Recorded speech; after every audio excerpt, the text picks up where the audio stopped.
Hello দোস্ত, আজকের আমার এই গল্পে আপনাদের স্বাগতম। আমার নাম দিলীপ এবং আমার বয়স 28 বছর। আমি উত্তরপ্রদেশের বাসিন্দা। এই গল্পটি আমার এবং আমার শাশুড়ির, যা একটি সত্য ঘটনার উপর ভিত্তি করে।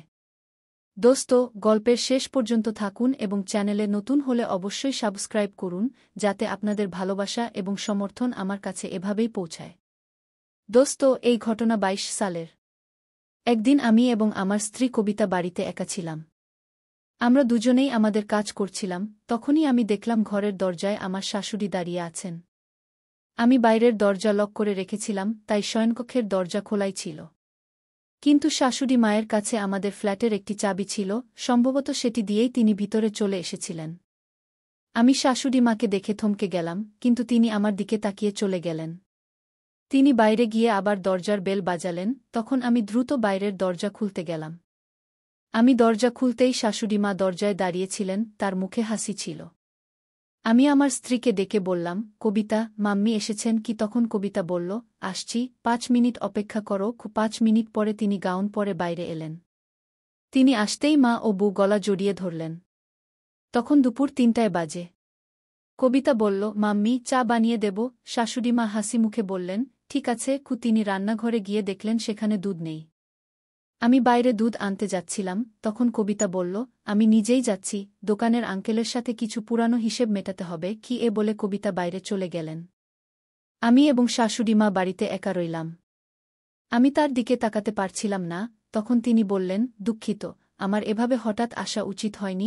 আমি বললাম, কোনো সমস্যা নেই মাম্মি, এটা তো আপনারই বাড়ি। তিনি হালকা হেসে বললেন, লজ্জা পেজো না। আমি কবিতাকে কিছু বলবো না। আমরা দুজন চুপচাপ বসে রইলাম। তখনই কবিতা এসে চা বানিয়ে নিয়ে এলেন।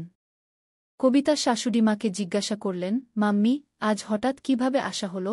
তখন শাশুড়িমা বললেন যে তিনি আমার শ্বশুরের কিছু সম্পত্তি এবং ব্যাংকের কাজে এসেছেন।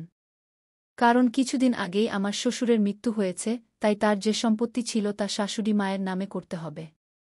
এই কাজ কাল আমাকেই শাশুড়ি মায়ের সাথে গিয়ে করতে হবে, তাই শাশুড়ি মা এসেছিলেন। সেই রাতে আমরা খেয়ে দেয়ে ঘুমাতে চলে গেলাম। আমাদের বাড়িতে 2টি ঘর ছিল, যার একটিতে শাশুড়িমা ঘুমালেন এবং অন্যটিতে আমি ও আমার স্ত্রী কবিতা ঘুমালাম। আজ আমি এবং কবিতা চুপচাপ ঘুমিয়ে গেলাম। পরের দিন সারা দেশে লকডাউন লাগল। কেউ কোথাও যেতে পারছিল না। আমাদের অ্যাপার্টমেন্টও করোনার কারণে সিল করে দেওয়া হয়েছিল, আর শাশুড়িমা এখন এখানেই আটকে পড়েছিলেন। শুরুতে 4-5 দিন কোনোমতে কেটে গেল, তারপর একঘেয়েমি শুরু হয়ে গেল। আমরা টিভি দেখতাম, মোবাইল দেখতাম। আমি বাড়িতে পুরো কাপড় পরেই থাকতাম, শাশুড়িমা শাড়ি পরতেন, আর কবিতা হালকা কাপড় পরতেন। এখন শাশুড়িমার সামনে আমি আমার স্ত্রীর সাথে কমফোর্টেবল ফিল করতে পারছিলাম না, আমার খুব অদ্ভুত লাগছিল। একদিন শাশুড়িমা যখন বাথরুমে ছিলেন, আমি কবিতাকে পিছন থেকে গিয়ে জড়িয়ে ধরলাম। সে ছটফট করে উঠল আর বলল, পাগল হয়েছ নাকি? মা এখানেই আছে। আমি মুখ বাঁকিয়ে ফিরে এলাম আর কবিতার উপর রাগ করে গেলাম। প্রথমে আমি কিছুক্ষণ ব্যালকনিতে বসে থাকলাম, তারপর ভিতরে ঘরে চলে এলাম। কিছুক্ষণ পর আমি উপরে ছাদে চলে গেলাম, তবুও আমার মন বসছিল না। কবিতা বুঝতে পারছিল যে আমি রাগ করেছি, কিন্তু সে আর কি করতে পারত? পরের দিন সকাল 10টায় আমি গোসল করে এসে দেখলাম আমার একটি লোয়ার পাওয়া যাচ্ছে না। আমি কবিতাকে অনেক ডাকলাম, কিন্তু সে আসল না। তখন আমি তোয়ালে জড়িয়েই বাইরে এলাম আর শাশুড়িমার সামনেই কবিতাকে কোলে তুলে নিয়ে বেডরুমে নিয়ে গেলাম। কবিতা চিৎকার করতে লাগল, এ কি বদমাইশি! তুমি কি করছ? পাগল হয়েছ নাকি? মা দেখছে, কিন্তু আমি তার একটি কথাও শুনলাম না। বেডরুমে নিয়ে গিয়ে আমি তাকে বললাম, তোমার কানে যায় না? আমি কতক্ষণ থেকে ডাকছি। আমার লোয়ার পাওয়া যাচ্ছে না। তখন সে সরি বলল আর আলমারি থেকে আমার লোয়ার বের করে দিল। কিছুক্ষণ পর আমরা দুজনেই বাইরে এলাম, তখন শাশুড়িমা কিছুটা বিচলিত হয়ে টিভি দেখছিলেন। আমিও তার সামনে বসে টিভি দেখতে লাগলাম। তখনই আমার নজর শাশুড়িমার উপর পড়ল, তিনি আমার দিকে তাকিয়ে আস্তে আস্তে হাসছিলেন। এটা দেখে আমার অদ্ভুত লাগল। জানি না কিভাবে হঠাৎ আমি শাশুড়িমাকে জিজ্ঞেস করলাম, কেন মাম্মিজি, আমার ব্যাপারে কি ভাবছেন? তখনই কবিতা আমার পিছনে এসে বলল, এ কি বদমাইশি দিলীপ! তুমি আমার মায়ের সাথে এভাবে কথা বলছ। আমি তখন কথা পাল্টে বললাম, আরে মাম্মিজি, আমার মানে ছিল, দেখুন, আমার এত শক্তি আছে যে আমি আপনার মেয়েকে তুলে নিতে পারি। তারপর আমি বললাম, সরি মাম্মিজি, আমি নিজেকে সামলাতে পারিনি। তিনি হেসে বললেন, কোনো সমস্যা নেই, আমি পুরনো যুগের শাশুড়ি নই। কনভেন্টে ইংরেজি শিক্ষিকা ছিলাম, ফ্রান্স আর ডেনমার্কে থেকেছি। আমি জানি বাড়িতে এভাবে বোরিংভাবে থাকা যায় না গিয়ে। এবং এখন এই লকডাউন অন্তত 2 মাস থাকবে। আজ আমি গভীরভাবে শাশুড়িমাকে দেখলাম, সাধারণের চেয়ে লম্বা কদ, গোরা রং, সুন্দর মুখ, সবসময় হাসতেন এবং স্টাইলিশ শাড়ি পরতেন। আমার শাশুড়িমা আগ্রার টপ কনভেন্ট স্কুলে ইংরেজি শিক্ষিকা ছিলেন। তখন আমি জিজ্ঞাসা করলাম, মাম্মিজি, আপনি ফ্রান্স কবে গিয়েছিলেন? তিনি বললেন, হানিমুনে তোমার বাবাজি নিয়ে গিয়েছিলেন। কিন্তু বিয়ের আগে ফ্যাশন প্রতিযোগিতায় অংশ নিয়েছিলাম, তখনও গিয়েছিলাম। আমি বললাম, তাই আপনি এত স্টাইলিশ কি? শাশুড়িমা বললেন, আমি প্রথম দিন থেকেই বলতে চাইছিলাম যে তোমরা খোলামেলা থাকো, আমার লিহাজ করো না। 2 মাসের বেশি সময় আমরা ফ্ল্যাট থেকে বের হতে পারব না, তাই আমাদের খোলামেলা থাকতেই হবে। কি এক পল থেমে তিনি আমাকে দেখে বললেন, মনোরঞ্জনের নামে টিভি, মোবাইল, লুডো আর করার নামে খাওয়া দাওয়াই তো বাকি আছে। যদি তোমাদের দুজনের ইজাজত থাকে তাহলে আমিও শাড়ি ছেড়ে কিছু অন্য পরি। আমি বাড়িতে কখনো শাড়ি পরি না। কবিতা জানে কি? কবিতা বলল, হ্যাঁ মাম্মি, কেন না? আমিও বললাম, হ্যাঁ, আমার কি সমস্যা? তিনি ভিতরে গেলেন, কিছুক্ষণ পরে বাইরে এলেন, তখন আমার চোখ ছানাবড়া হয়ে গেল। কারণ শাশুড়িমা একটি মিনি স্কার্ট পরেছিলেন, যা হাঁটু পর্যন্ত ছিল। এটা দেখে আমি ভাবতে লাগলাম, শাশুড়িমা এই বয়সেও এসব পরেন? আমার গলায় কিছু আটকে গেল, আমি কিছু বলতে পারছিলাম না।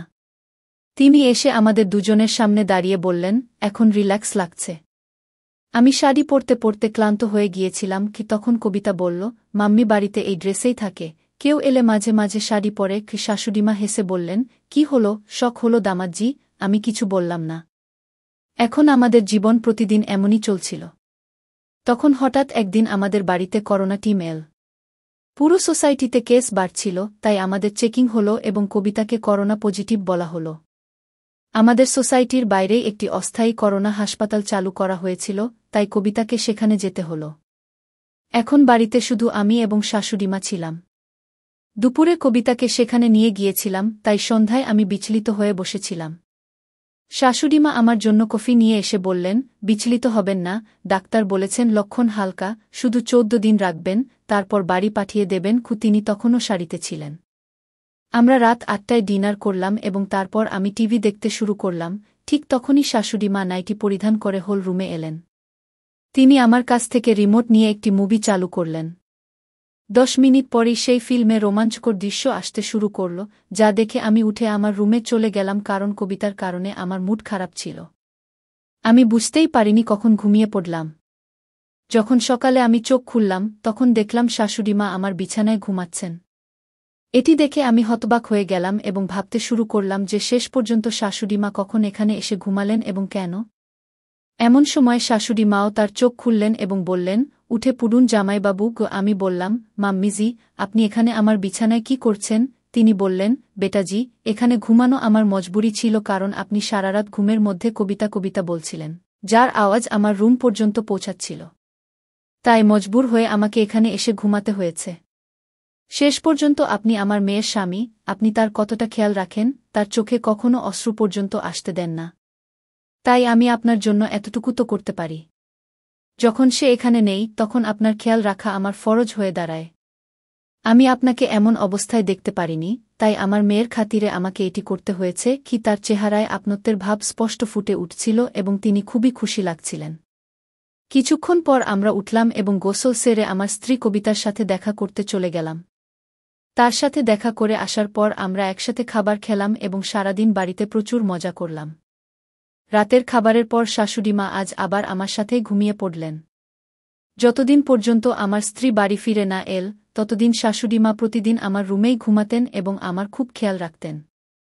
যখন আমার স্ত্রী ফিরে এল, তখন আমি তাকে সবকিছু বললাম এবং সে খুব খুশি হল এবং তার মাকে আমার খেয়াল রাখার জন্য ধন্যবাদ জানাল। তারপর যতদিন লকডাউন চল, ততদিন আমরা 3 জন মিলে প্রচুর মজা করলাম এবং তারপর শাশুড়িমা তার বাড়ি চলে গেলেন। কিন্তু আমার স্ত্রীর অনুরোধে আমরা শাশুড়িমাকে আমাদের কাছেই থাকার জন্য ডেকে নিলাম, কারণ সেখানে তিনি একা থাকতেন।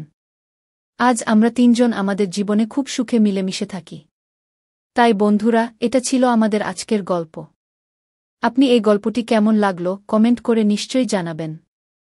যদি গল্পটি পছন্দ হয় তবে এটি লাইক করুন এবং আপনার বন্ধুদের সাথে শেয়ার করুন। ভবিষ্যতেও এমন রোমাঞ্চকর গল্পের জন্য আমাদের চ্যানেল সাবস্ক্রাইব করুন এবং বেল আইকন প্রেস করতে ভুলবেন না যাতে আপনি আমাদের কোনো গল্প মিস না করেন। ধন্যবাদ।